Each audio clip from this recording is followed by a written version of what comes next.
How's it going, everyone? It's your boy Dak908, aka the Dig Dug himself, and today, guys, we're gonna take a look at Great Wroggi. Sorry, I almost forgot what it was called because I was gonna call him Froggy, but Froggy is what he was known in Japan because he was one of the monsters who made his generational third debut in Portable Third.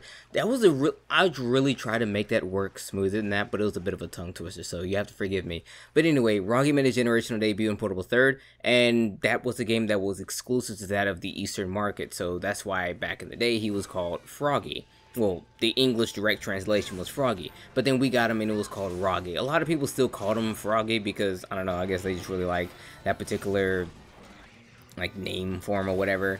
I called him Froggy for a while because much like a lot of people back then, we were like, yo, we trying to get all the juicy Monster Hunter footage even though we can't play the game, so we just got comfortable calling them the Japanese names. Nevertheless, Great Wroggi is another great monster. Not like a great monster, but he's one of the greats, like a Great Jaggy or Great Baggy.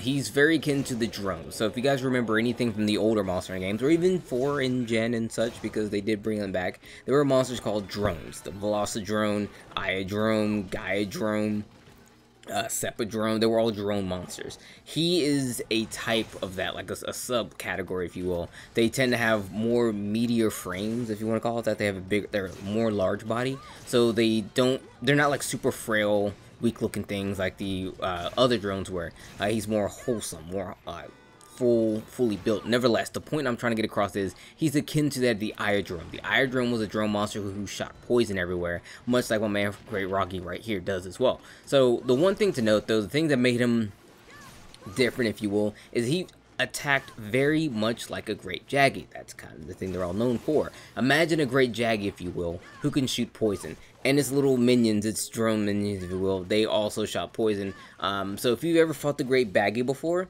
very akin to that, where the lesser monsters also did the big thing that the bigger monster did. But the bigger monster has more HP, does a couple of attacks, and so on and so forth. But truth be told, Great Wroggi isn't anything grandiose to talk about. He's no massive monster, but he was an introduction to the game that was kind of cool because early on you actually got to tangle with some poison weapons, which was very hard to do, or for the most part relatively unheard of, because monsters who actually have elements you didn't really have access to in most cases.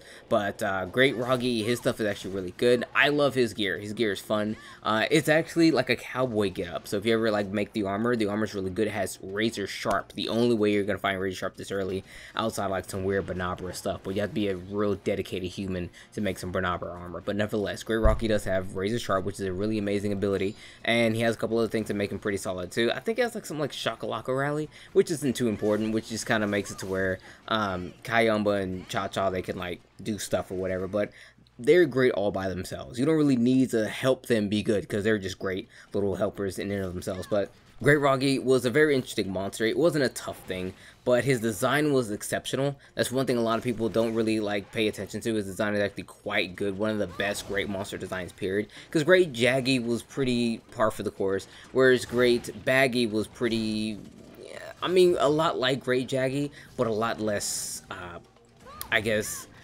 pizzazzful. But then again, it kind of fits because of his environment and so on. Same with the Great Wroggi. His skin is a bit more leathery, if you will, so it makes sense to have his leathery type of skin in an environment where there's other monsters with a leathery type of skin. Think of the Slagoth and the Goblin and so on, because of the wet climate. So as far as an economical standpoint goes, ecological, that's the word, standpoint goes, biological, whatever you want to call it, in the grand deals of things, he has a great design that fits with this world.